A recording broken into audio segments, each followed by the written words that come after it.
Good morning, students. Today we are going to learn one of the best and beautiful poem, that is the Song of the Open Road, written by Walt Whitman. First of all, we shall see a brief introduction of the poet Walt Whitman. He was born in 1819 and passed away in 1892. He was an American poet, essayist, and journalist. Whitman is among the most influential poets in the American canon and is often called the father of pre-verse. Pre-verse means here poetry that does not rhyme or have a regular meter. म्हणजेच मुक्त काव्य की ज्या काव्यामध्ये कोणतेही प्रकारचे छंद वृत्त rhyming words किंवा स्कीम वापरलेल्या नसतात. He grew up in Huntington in a family with difficult economic status. His major work, Leaves of Grass, was published in July 1855. His O Captain, My Captain, a poem written on the death of Abraham Lincoln, is widely popular.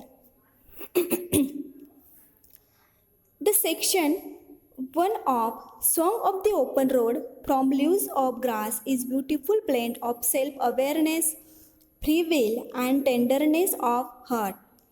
It gives us poets realization that along the journey of life one will face a taste of wisdom which is not tasted in any school or university.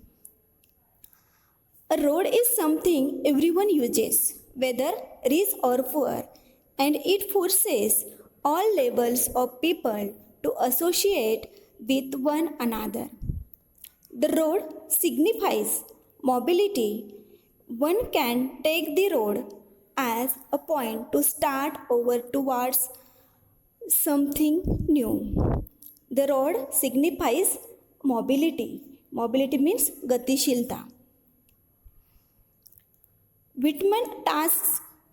Whitman talks about the people and places. He argues against staying in one place for too long, although the hospitality may be true.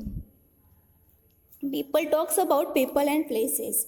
इथं या पोएममध्ये Walt Whitman लोकांबद्दल बोलतात. He argues against staying in one place. एकाच जागेवर राहू नये यासाठी त्याच्या विरुद्ध त्या ठिकाणी ते अर्ग्यू किंवा वादविवाद या ठिकाणी करत आहेत. Although the hospitality may be true. जरी त्या ठिकाणी हॉस्पिटॅलिटी म्हणजेच तुमचं आदरातिथ्य कितीही चांगल्या पद्धतीने झालं असेल तरी एखाद्या ठिकाणी जास्त वेळ थांबू नये. Let's discuss about the title of the poem, Song of the Open Road. The title of the poem is very significant as Whitman has used the word song with a definite purpose, that he enjoys to travel on the open road without any tension and worries of past, present, and future, and face the life without any complaint against his life. The poet wishes to move ahead on the road of life with his own will and goodness. The song of the open road also indicates freedom.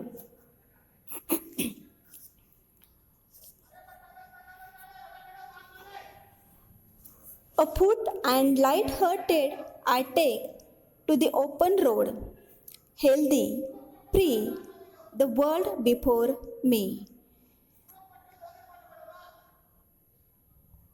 The poem begins with poet's journey on foot on the open road. Here, the road means the road of life. He expresses that he is very cheerful to take the journey in this healthy and free world. Afoot means on foot, पायी चालणे. या पोएममध्ये कवी सांगतात, माझं मन एकदम हलकं फुलकं आहे. कुठल्याही प्रकारचं ओझं माझ्या मनावर हृदयावर नाही. माझ्या आयुष्यात जे काही करून दाखवायचं आहे त्यासाठी हे जग कसं पोषक आहे, हेल्दी, पोषक आहे, फ्री, मुक्त आहे, द वर्ल्ड बिफोर मी, आणि मला कुठल्याही प्रकारचा अडथळा नाही. The long brown path before me leading wherever I choose. In addition, the poet has a control over the journey as he is free to choose the brown path wherever to travel. रस्त्याला त्यांनी तपकिरी रंगाची संकल्पना वापरलेली आहे. तो रस्ता आपल्याला काय सांगतो आहे की काय करायचं मी ठरवलंय, कोणता रस्ता घ्यायचा माझ्या हातात आहे. The path before me leading wherever I choose. कोणता रस्ता घ्यायचा आहे किंवा काय करायचं आहे ते माझ्या हातात आहे. काय करायचं मी ठरवलं आहे. आपण आपले आयुष्य अचूक घडविण्याचा प्रयत्न करावे. Henceforth I ask not good fortune, I myself I am good fortune. Henceforth I ask not good fortune, I myself I am good fortune. Next, the poet continues the thoughts in earlier lines by saying that he does not ask for good fortune and considers himself the creator of his own fortune. कवी सांगतात, जर मला सर्व मुक्त मिळतंय, माझं भविष्य घडविण्यासाठी आवश्यक असलेल्या गोष्टींचे स्वातंत्र्य माझ्याकडे आहे, मग मी कशाला माझ्या उज्ज्वल भविष्यासाठी कुणाकडे दया याचना करू. मीच माझ्या जीवनाचा शिल्पकार आहे. I myself I am good fortune. Henceforth I whimper no more, postpone no more, need nothing. आणि आता इथून पुढे I henceforth I whimper no more. Whimper means make a series of low weak sad cries especially with fear and pain. Whimper means मुसमुसणे किंवा रडणे. Then postpone no more, मी पुढे कोणतीही गोष्ट ढकलणार नाही. Need nothing.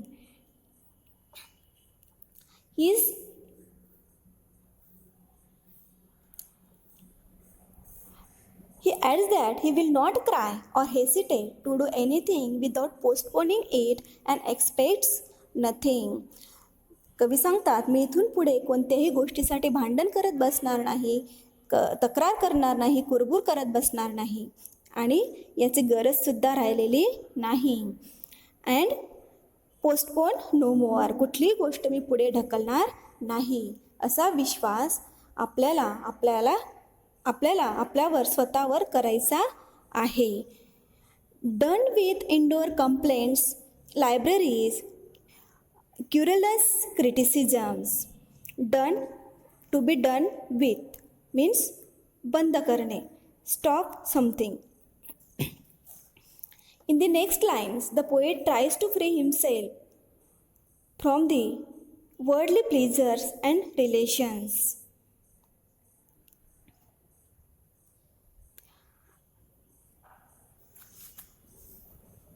आता ते सांगतात, डन विथ इंडोअर कंप्लेंट्स, मी बंद केलेलं आहे, मी तक्रारी करणं बंद केलेलं आहे. क्युरलस मीन्स तक्रार करणे, complaining showing that one is irritated. तर तक्रार करणे बंद केलेलं आहे, मी माझी भांडणं मिटवलेली आहेत. And strong and content I travel the open road, the earth that is sufficient. Even though he has a great faith in them and knows that they are doing well and happy with them, no more he likes to engage himself in friends and other people as he thinks that the Mother Earth is now enough for him to travel. Strong and content, आता मी समर्थ आहे, मजबूत आहे आणि मजबूतीने मी त्या ठिकाणी पुढचा प्रवास करणार आहे. I travel the open road, the earth that is sufficient. आता मी मजबूतीने समोर जातो आहे कारण मला रस्ता निवडायचं स्वातंत्र्य आहे. मी अत्यंत मजबूतीने माझ्या जीवनाच्या प्रवासावर निघालेलो आहे आणि माझं उद्दिष्ट जे आहे ते मला मिळणारच आहे. The earth that is sufficient, आणि ही पृथ्वी परिपूर्ण आहे आणि मला जे काही हवं आहे त्या पृथ्वीवर मला सगळं मिळणार आहे आणि त्यामुळे मला माझं उद्दिष्ट मी पूर्ण करणार आहे. I do not want the constellations any nearer. Constellations means here fate, destiny, influential groups of people, नशीब.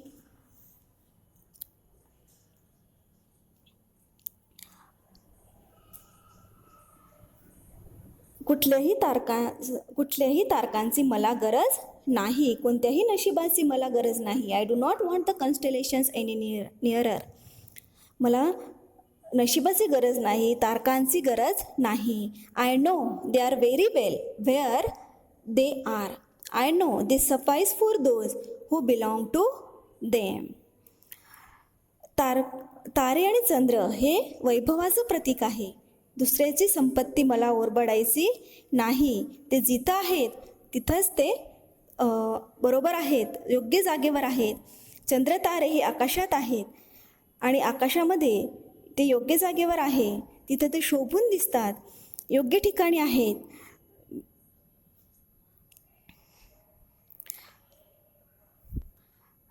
I know they suffice for those who belong to them. सफाईस म्हणजेच पुरेसे असणे, की ज्यांच्याकडे आहे तिथंच ते बरोबर आहेत, योग्य आहेत. Still here I carry my old delicious burdens. I carry them men and women. I carry them with me wherever I go. Still there I carry my old delicious burdens. तरी आता काही बर्डन्स, जे काही जुने ओझे आहेत, काही delicious आहेत, गोड आहेत, माझ्याजवळ असणाऱ्या माझ्या मित्रांच्या, नातेवाईकांच्या, माझ्या लोकांच्या ज्या काही गोड आठवणी आहेत त्यांचं ओझं माझ्याजवळ आहे. I carry them men and women. I carry them with me wherever I go. आणि मी जिथं जिथं जाणार आहे तिथं मी स्वतःसोबत त्यांना नेणार आहे. मी स्वतःला माझ्यासोबत त्यांना घेऊन जाणार आहे. I swear it is impossible for me to get rid of them. आणि मी शपथ घेऊन सांगतो की it is impossible for me, हे माझ्यासाठी अशक्य आहे. To get rid of them, की यांच्यापासून सुटका करून घेणं मला अशक्य आहे किंवा मी त्याच्यापासून सुटका करून घेऊ शकत नाही. I am filled with them and I will fill them in return. माझा प्रभाव त्यांच्यावर राहणार आहे आणि त्यांचा माझ्यावर, आणि आम्ही नेहमी त्या ठिकाणी सोबत त्यांच्या गोड आठवणी ज्या काही आहेत त्या नेहमी सोबत राहणार आहेत. In this way, freedom, joy of free life and optimism are the major themes of this poem. Throughout the poem, the poet encourages the readers to be true to themselves and live a free and enjoy the freedom of life. Although his life is not free from obligations and troubles, he encourages everyone to live their dreams, leaving the obstacles behind.